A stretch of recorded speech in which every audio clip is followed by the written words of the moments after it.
शरारत से तंग आकर मां बाप ने मासूम को मार डाला, दर्ज कराई गुमशुदगी की एफआईआर। नमस्कार, मैं हूं आपके साथ सोनल और आप देख रहे हैं MNS न्यूज नेटवर्क। तो आइए खबर जानते हैं विस्तार से।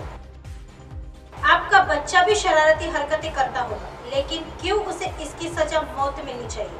नहीं ना, लेकिन बिहार में एक ऐसा ही मामला सामने आया है जिसे सुनकर हर कोई हैरान और दंग है।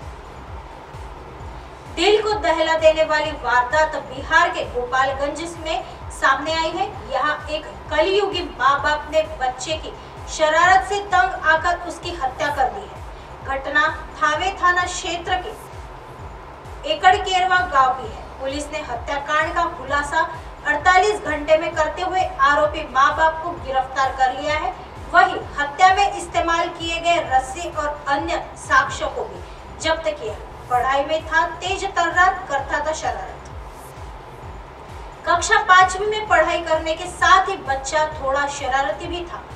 5 भाई बहनों में से सबसे बड़ा ये बेटा माँ बाप का दुलारा था।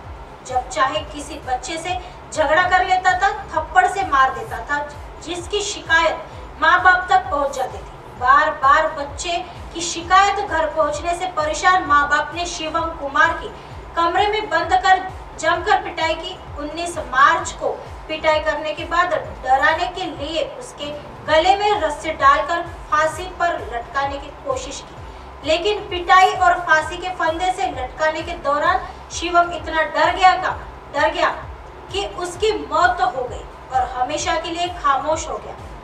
शिवम की हत्या का पूरा मामला पुलिस के मुताबिक थावे थाना क्षेत्र के एकड़केरवा गांव निवासी शंभू सिंह के पुत्र शिवम कुमार की मौत होने के बाद उसके पिता ने गांव के तालाब में आधी रात को शव लाकर फेंक दिया। अगले दिन 20 मार्च को थाने में शंभू सिंह ने बेटे के गुमशुदगी की रिपोर्ट दर्ज कराई। 21 मार्च को खुद ही तालाब के पास शव होने की सूचना गांव वालों को दी। पुलिस ने शिवम के शव को कब्जे में लिया और हत्या मानकर जांच शुरू कर दिया। इधर सदर अस्पताल में 3 डॉक्टरों की टीम ने शव का पोस्टमार्टम किया।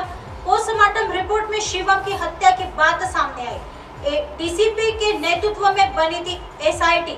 एसपी श्रवण प्रभात ने शिवम की हत्या को गंभीरता से लेते हुए प्रशिक्षु डीएसपी साक्षी राय के नेतृत्व में एसआईटी गठित कर दी। एसआईटी में शिवम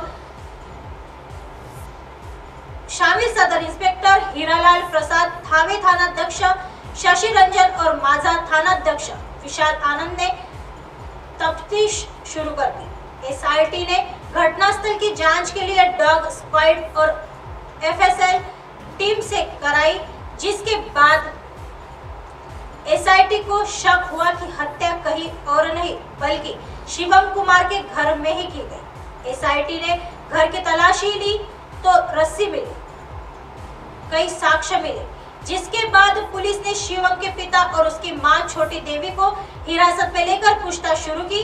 पूछताछ के दौरान दोनों बेटे की हत्या को कबूल कर लिया। हत्या की गुत्थी सुलझाते हुए शिवम कुमार के मां बाप को पुलिस ने जेल भेज दिया है। साथ ही इन पर गैर इरादतन हत्या समेत आईपीसी की कई धाराओं के अंतर्गत प्राथमिकी दर्ज किया, ताकि फिर कोई माँ बाप इस तरह के कदम नहीं उठाए। वहीं एसआईटी को बेहतर काम करने के लिए एसपी की ओर से पुरस्कृत करने का निर्णय लिया गया है। आइए बढ़ते हैं अगली खबर की तरफ। डांट से नाराज बेटी ने की पिता की हत्या। मध्य प्रदेश के कटनी जिले के सलीमनाबाद थाना क्षेत्र में हत्या के एक मामले का पुलिस ने आज खुलासा करते हुए आरोपी पुत्री को गिरफ्तार कर लिया है।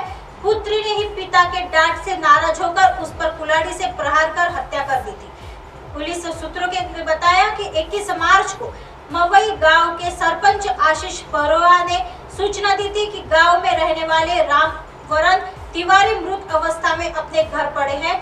उसके चेहरे पर चोट के निशान हैं। सूचना के बाद पुलिस टीम मौके पर पहुंची। पुलिस ने शव को अपने कब्जे में लेने के बाद पंचनामा कार्रवाई करते हुए पोस्टमार्टम के लिए भेजा। मृतक के चेहरे पर चोट के निशान थे। पुलिस ने अज्ञात आरोपी के खिलाफ हत्या का मामला दर्ज कर जांच शुरू कर दी है।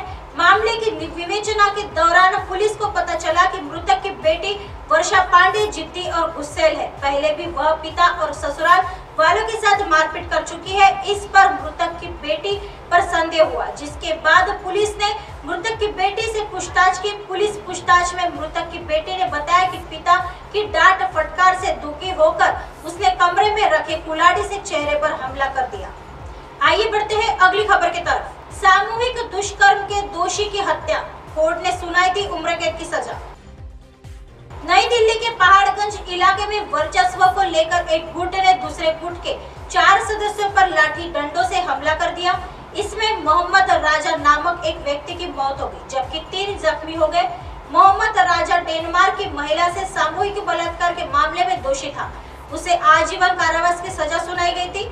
14 जनवरी 2014 में पहाड़गंज के स्ट्रीट इंड्री रोड पर डेनिश महिला से सामूहिक बलात्कार हुआ था। इस घटना में शामिल मोहम्मद राजा को अदालत ने दोषी ठहराते हुए आजीवन कारावास की सजा दी थी। वह इन दिनों पैरोल पर बाहर आकर अपने साथियों नईम, रफीक और सुंदर लाल के साथ ओल्ड प्लेटफॉर्म क्रमांक 1 के पास रहता था। मोहम्मद राजा का घर मंडावली में है, मगर वह सड़क पर ही रहता था। इसी इलाके में रहने को लेकर सुनील और सरवन इनके साथियों से झगड़ा हो रहा था। बताया जा रहा है कि बुधवार यानी 22 मार्च तड़के सुनील और सरवन अपने साथियों के साथ लाठी डंडों के साथ आए और सभी पर टूट पड़े। इसके चलते चारों गंभीर रूप से जख्मी हो गए। घटना की सूचना सुबह 9 बजे पुलिस को मिली। फिर आनंद फानंद में सभी को लेडी हार्डिंग अस्पताल में एडमिट करा गया, मगर मोहम्मद राजा को मृत घोषित कर दिया गया। एसीपी पहाड़गंज नरेश कंका की देखरेख में एसएचओ पहाड़गंज रविंदर तोमर की टीम बनाई गई। पुलिस ने सरवन को हथियार के साथ अरेस्ट कर लिया। ऐसी खबरें फिर लेके आएंगे इसी समय इसी जगह। तब तक देखते रहिए महाराष्ट्र न्यूज सर्विस। नमस्कार।